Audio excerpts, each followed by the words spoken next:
రాధా గాయత్రి తల్లిదండ్రులు ఇప్పటికీ న్యాయం కావాలని చెప్పి 13 రోజుల నుంచి న్యాయ పోరాటం చేస్తున్నారు. కొద్దిసేపటి క్రితమే విశాఖ పోలీస్ కమిషనర్ ని కలవడం కూడా జరిగింది.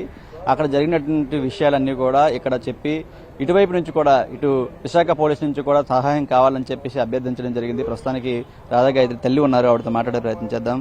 మేడం, 13 రోజుల నుంచి మీరు న్యాయ పోరాటం చేస్తున్నారు. ఈ రోజు సిపి గారిని కలవడం జరిగింది. ఎలాంటి విషయాలు సార్కి చెప్పడం జరిగింది? ఆయన నుంచి ఎటువంటి హామీ వచ్చింది?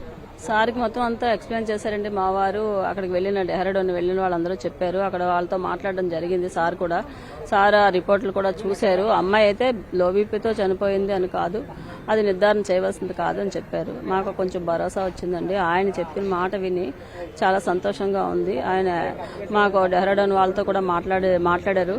వాళ్ళు కూడా చాలా సపోర్టెడ్గా ఉన్నారు. మా కేసు కొంచెం ముందుకు వెళ్తున్నది, బాగానే ఉంది అనుకుంటున్నాం. పోస్ట్మార్టం రిపోర్ట్ కావాలంటున్నారు. కానీ ఈయన అడిగిన వాటన్నిటికీ వాళ్ళు కూడా మేము హెల్ప్ చేస్తున్నాము, చూస్తున్నామండి, మేము కూడా తీసుకుంటాం అని చెప్పారు. ఈ కేసుని మాత్రం మేము ముందుకు తీసుకువెళ్తాము అనేసి మాకు కొంచెం ధైర్యం ఇచ్చారు. ఆయన దేశం కోసం చాలా పోరాటం చేసి రిటైర్డ్ గా వచ్చారు. ఇప్పుడు పిల్ల కోసం చేస్తున్నారు. అలాంటి పిల్లలు ఎంతమంది ఉంటారు. ఇలాంటి సైకోల్ని విడిచిపెట్టకూడదండి. ఇవాళ ఆడపిల్లకి జరిగింది. నేను ఆడ మగ అనే తేడా లేదండి. ఆడపిల్లలు కూడా తప్పులు చేస్తున్నారు. అలాంటి పిల్లల్ని కూడా వదలకూడదండి. ఆడపిల్లల్ని వదలకూడదు, మగపిల్లల్ని. నా ఇది అదేనండి. ఆ అబ్బాయి వాళ్ళ అమ్మ నాన్నల్ని మీరు ఢిల్లీ వచ్చేయండి అనేసి చెప్పడం జరిగింది. అయితే మేమెవరం అక్కడ? అలా అని మీడియాతో తల్లిదండ్రులుగా నేను చూస్తాను అన్న పిల్లడు ఎక్కడికి వెళ్ళాడు? వాళ్ళ అమ్మ నాన్నలే సేఫ్ జోన్కి వెళ్ళాలా? మేము ఎక్కడికి వెళ్ళిపోవాలి? అది కూడా ఉండాలి కదండి. మా పిల్ల చనిపోయినా మాకు ఆ ధైర్యాన్ని ఇచ్చి ముందుకు నడిపిస్తోందండి. నాకు ఆ రోజు నుంచి ఈ రోజు వరకు చూస్తున్నారు నన్ను. ఈ రోజు ఎలా తయారయ్యి ఎలా వస్తున్నాను అన్నది, ముందుకి నా వాయిస్ ఎలా వస్తుందో అన్నది మాకు ధైర్యాన్ని ఇస్తుందండి మా అమ్మాయి. అదే ఇది నిలబెట్టుకుంటుంది. ఆ ధైర్యంతోనే మేము పోరాడుతున్నాము. మా పాపకి అన్యాయం అయితే జరగదు, న్యాయం కోసం పోరాడుతున్నాము.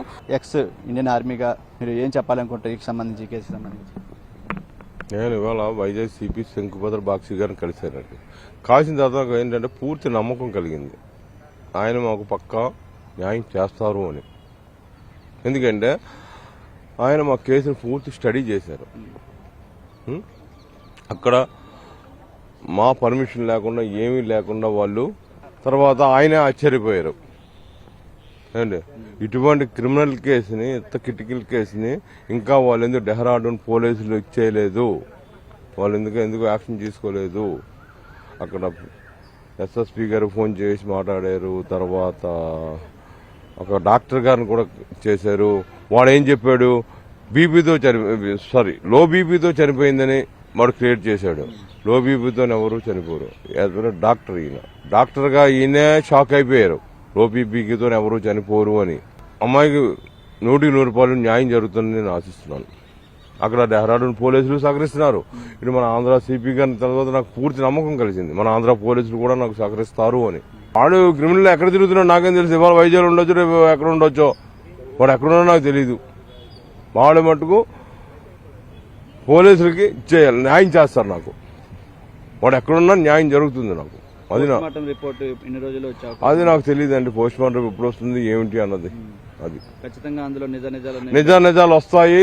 మా అమ్మాయికి ఆత్మశాంతి, పక్క న్యాయం కూడా జరుగుతుందని నా నమ్మకం ఉంది. ఎందుకంటే ఇవాళ మన సిపి గారిని కలవడంతో నాకు అన్ని ఇదే నమ్మకం వచ్చింది. అంటే అటు ఎక్కడ డెహ్రాడూన్ పోలీసులు, జార్ఖండ్ పోలీసులు నాకు బాగా సహకరిస్తున్నారు. ఇటు మన వైజాగ్ సిపి గారు కూడా బాగా చేశారు. ఆయన కేసు చూసి ఆయనే ఆశ్చర్యపోయారు. ఇటువంటి మూర్ఖులు ఉంటారా అని. నేను వెళ్తాను, ఒక 2 రోజుల్లో వెళ్తాను.